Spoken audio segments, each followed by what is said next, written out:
Hi, good afternoon. I'm Commissioner Richard Worley. Here with me today are Mayor Brandon Scott, Dr. Scalia, Ken Thompson of our consent decree monitoring team, and Council President Zeke Cohen. About 11:52 a.m. this morning, officers received a call for a burglary to 6200 block of Park Heights Avenue. When officers arrived, they were immediately met with gunfire from the suspect firing from inside of a house. Officers took cover.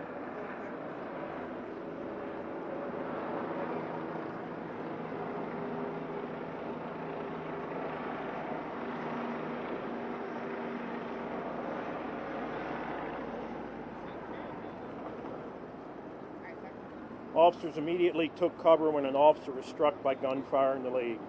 A bunker team was put together and extracted the officer and applied a tourniquet and transported him to shock trauma for his injuries. Additionally, a female victim who jumped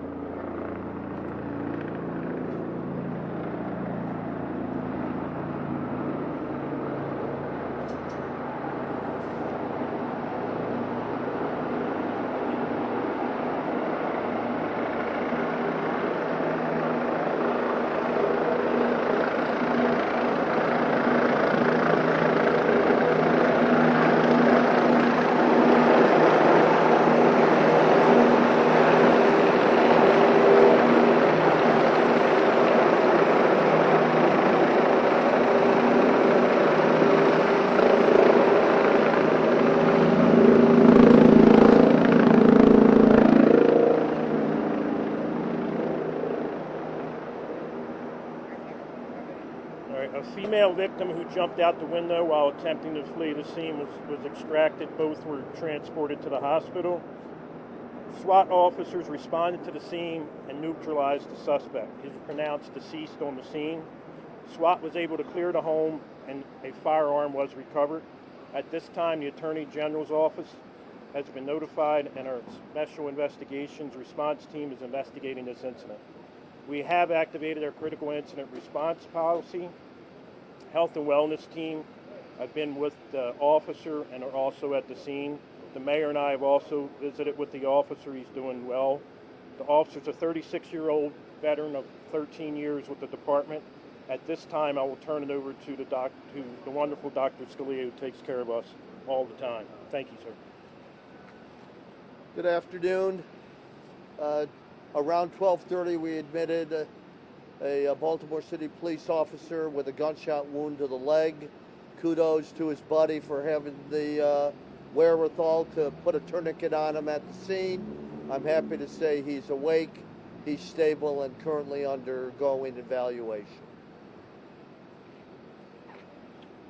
Thank you, Dr. Scalia. Again, we're just so thankful that the officer or any other folks in that neighborhood were not severely harmed. Our thoughts are with him and his family and even the family of the deceased. Thankful to our BPD officers for bravely responding in the way that they did today and that they do each and every day and being able to get this situation under control quickly. As the doc said and as the commissioner said, the officer is in great spirits. We had a good time to talk with him. We know his family's going to be here shortly and be with him. We're just very thankful to Dr. Scalia and the team here at Shock Trauma for always taking care of our folks and giving them the best care possible. Thank you. Questions? We'll start with questions right here. We'll work our way around. We'll do one question per outlet. So the suspect, I know, was deceased at the scene. Was he struck by gunfire by another officer, or was it self-inflicted? No, our sniper officer shot him.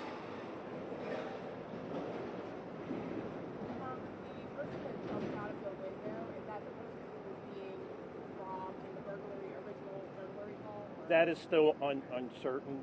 We do know that he was also, after that person jumped out the window, the suspect appeared at the window with a gun to the head of another individual, family member, multiple times before he was shot.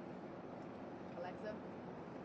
So to clarify, there was a woman and another person who had the gun to their head in the house also? Yes, there was a second. After the person jumped out the window, the suspect still had a hostage and appeared at the window multiple times with the gun pointed at the young lady's head.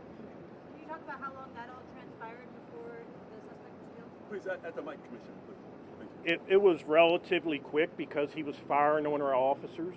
As soon as our SWAT team got there and was able to take cover, and our SWAT sniper was able to take the shot, he took the shot. Chris, WJL. You said that you guys had to activate the critical incident response policy. Can you talk about what that kind of means exactly?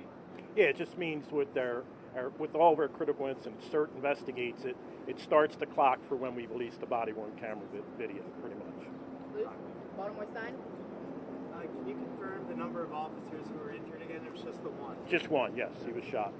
Channel 2. We saw one of our reporters saw a woman being escorted out of the house, and she apparently had some blood on her. Do we know whether that was the woman who had the gun pointed at her head? Do we know the relationship, if at all, between the gunman and that woman? We don't know exactly. We know it was a family member.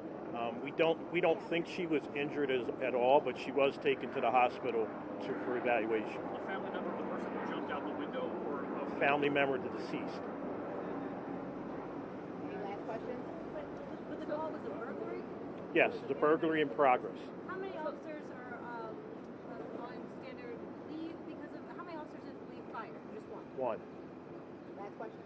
So the suspect, I know, were called for a burglary, but the suspect was related to some people in the house? Yes. Okay. All right. Thank you, guys. Thank you.